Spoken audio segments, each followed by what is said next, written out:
Hello everyone, welcome to NGR 6366 Family Nurse Practitioner 2.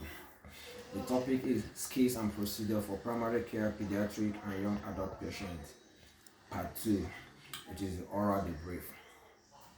The oral debrief is on a patient who presented with a swollen finger, which was diagnosed as acute parenchyma. Physical examination stood as the first step towards diagnosis in this case presentation. The first diagnostic test showed all the key signs of acute parenchyma through the observation of swelling and tenderness along the localized redness in the nerve root. Physical examination features as an essential diagnostic procedure because of its non-invasive nature and cost effectiveness, as well as its instant provision of vital clinical clues. Observations from the examination allow for accurate infection severity assessment, leading care teams to develop their subsequent treatment plan. Analysis of purulent material through cultural and sensitivity tests identify Staphylococcus aureus as the causative agent. The diagnostic procedure proved to be essential as it confirmed the appropriate antibiotic treatment selection and supported antibacterial stewardship practices.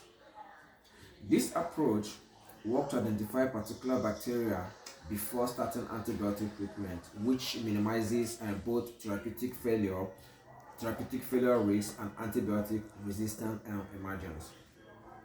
Further medical tests involving blood examination or imaging procedures were not required to make the diagnosis.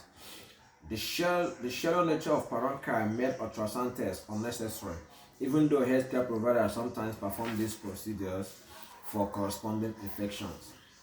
A CBC test was also not performed as these were no systemic symptoms, including fever or malaise, indicating the absence of significant systemic involvement. This structured evidence-based method led the diagnostic assessment to carry out intervention directly impacting management without using extra resources. So this really helped, whereby the patient were not billed extra money.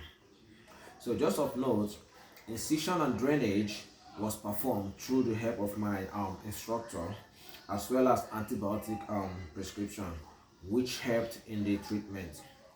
Patient was also educated for proper infection control as well as proper hand hygiene. That's the end of presentation. Thank you for listening.